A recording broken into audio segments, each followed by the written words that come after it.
We have unorganized smallholder farmers. In South Africa, probably, I'll get from the researchers, probably takes the lead in that. Smallholder farmers who are not organized.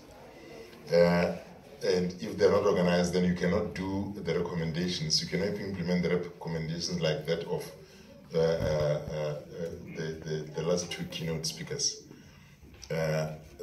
because aggregation would be impossible. Market information gaps. Our smallholder farmers don't have information on markets. They don't know. Sometimes, even in their own villages, they don't know there is a spaza shop that can be an outlet for their products. It's that simple. Differences in trade facilitating services between countries in the continent. And just to mention a few examples, is the grading systems are different. Grading systems for our products. Maize, as an example, I have a real challenge of how maize is graded in Malawi or Zambia and in South Africa. You put an order of grade A maize as a South African importing it from Zambia, and Zambia would deliver grade A maize according to their grading system. When it lands in South Africa, it's actually grade C. But we have paid for grade A. And it's a simple thing that can be done overnight by just harmonizing the systems. So that when I talk about grade A maize in South Africa, we are talking about the same thing of grade A maize in Malawi or Zambia. Policies. They fight each other. Our policies. It may seem very simple and easy to implement a particular policy or to take effect of a policy in South Africa. It's very simple, it's very easy. But when you have to deliver your product to Zambia with a different policy, that simplicity that you had in South Africa becomes a difficulty when you reach Zambia.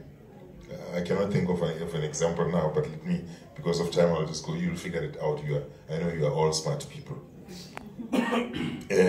Different currencies.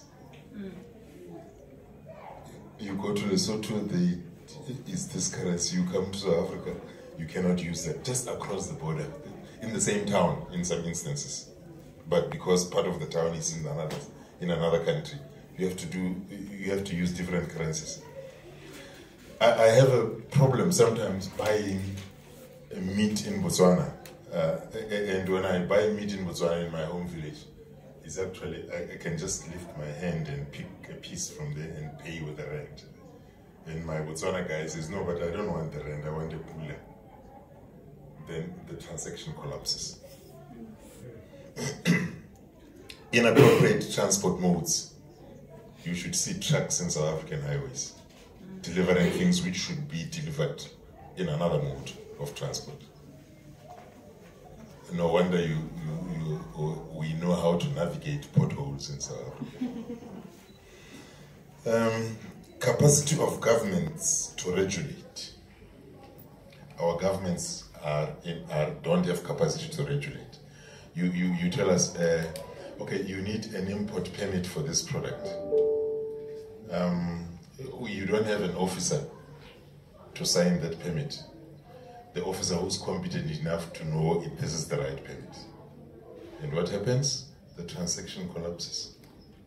The consignment cannot move. Those are just a few challenges. Let me go to the opportunities. Is my 5 minutes gone? Okay.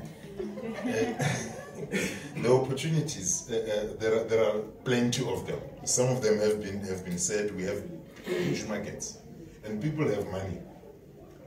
What people underestimate is the economies in the villages, which is the economies in the villages, which is we have termed it informal trade.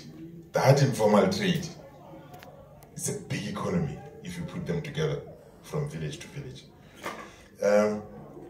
There's an opportunity. Let us use those informal, let us formalize them, or just pass